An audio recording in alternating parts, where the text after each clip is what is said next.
ధర్మపురి అరవింద్ మరి ముఖ్యమంత్రి గారి మీద లేదంటే కాంగ్రెస్ పార్టీ మీద చేస్తున్న వ్యాఖ్యానాలు చూస్తుంటే సరే తనకు గుండు మీద నెత్తి లేదు కానీ బుద్ధి కూడా లేదన్నట్టుగా కనపడుతున్న పరిస్థితి.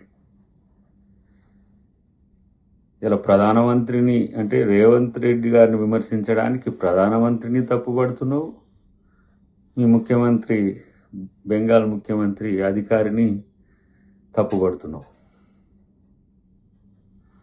అంటే కాంగ్రెస్ పార్టీలోకి రేవంత్ రెడ్డి గారు ఎట్లా వచ్చిండ్రు, ఎందుకు వచ్చిండ్రు, ఏ విధంగా అధికారం తెచ్చిండ్రు అనేది తెలంగాణకే కాదు దేశం మొత్తానికి తెలుసు, మోదీ గారికి కూడా తెలుసు.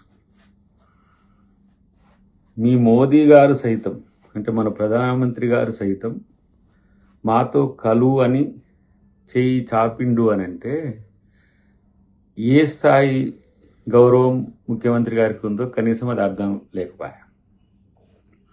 మరి ఇట్లనే ఒరిజినల్ బీజేపీ వాళ్ళకి మీరు అంతటా అధికారం ఇచ్చిండ్రా? ఈ సువేందు అధికారి అనేట ఆయన ఏ పార్టీలో ఉండి ఇప్పుడు వచ్చి మీ దగ్గర ముఖ్యమంత్రి అయిండు? అస్సాం ఆ బిశ్వా అంటే ఆయన ఇట్లా ఏ పార్టీ, కాంగ్రెస్ పార్టీ నుంచి వచ్చిన ఆయన కాదా? ఇట్లా తెలివి లేక దద్దమ్మ మాటలు మాట్లాడుకుంటూ ఇదే తెలివి అని చెప్పుకోవడం అనేది సిగ్గుచోటి అనిపించట్లేదా? పోనీ నీ పుట్టుక ఎక్కడ? కాంగ్రెస్ పార్టీనే కదా. ఇలా నేను ఒరిజినల్ బీజేపీ నాయకులు అని చెప్పి గింజుకుంటే ఎవరికి తెలియంది డిఎస్ గారి రాజకీయ ప్రస్థానం ఎక్కడ ఉంది? ఆయన లేకపోతే మీ బతుకు ఎక్కడుంది?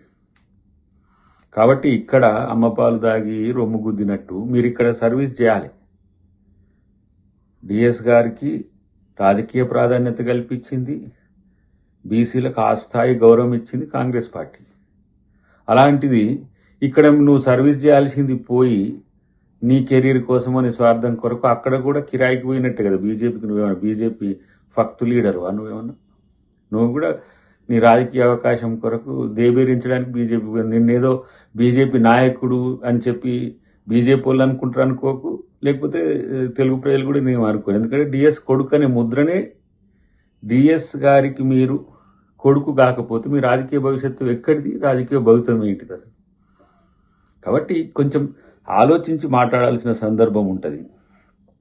నువ్వేదో నికార్సైన బీజేపీ లీడర్ అన్నట్టు అని చెప్తున్న పరిస్థితి. ముఖ్యమంత్రి గారిని మాలాంటి వాళ్ళం ఆహ్వానించినాం, పార్టీ హక్కున చేర్చుకున్నది, పిసిసి ప్రెసిడెంట్ చేసింది, తర్వాత ముఖ్యమంత్రిని కూడా చేయగలిగిందంటే ఆ స్థాయి సామర్థ్యం తనకు ఉండడం వల్లనే. మాకు లేని తలనొప్పి మీకెందుకురా బాబు? నాకు అర్థం కావట్లేదు. ఎవరు డేక్తలేడని చెప్పి ఇష్టం వచ్చినట్టుగా మాట్లాడితే మాకేదో గుర్తింపు వస్తుందని మిమ్మల్ని ఏం పట్టించుకోరు. చివరికి మళ్ళా వాళ్ళు బీజేపీ పూర్వ లీడర్లను లేకపోతే ఆర్ఎస్ఎస్ నుంచి వచ్చిన వాళ్ళనే అక్కడ ముఖ్యమంత్రిలో ప్రధానమైన నాయకత్వంలో చేస్తారు. ఇది చరిత్ర చెప్పిన వాస్తవం. ఎందుకు ఎగిరెగిరి పడడం? కాబట్టి కొంచెం మాట్లాడేటప్పుడు చూసి మాట్లాడడం నేర్చుకో బ్రదర్ అని చెప్పి హితవు. ఎందుకంటే ఇంకా డోస్ పెంచాలంటే కూడా ఆ స్థాయి లీడర్ కావు. కాబట్టి ప్రతి ఓడు ముఖ్యమంత్రి గారి గురించి మాట్లాడి, రేవంత్ రెడ్డి గారిని మాట్లాడి ఏదో ఎక్స్పోజ్ కావాలి, మమ్మల్ని ప్రజలు గుర్తించాలన్నట్టుగా. నిజామాబాద్లో ఓడిపోవడం అనేది జీర్ణించుకోలేకపోతున్నావా? నిజామాబాద్లో ఓటం అనేది తట్టుకోలేక నేను ఈ విధంగా విమర్శలు చేసేది.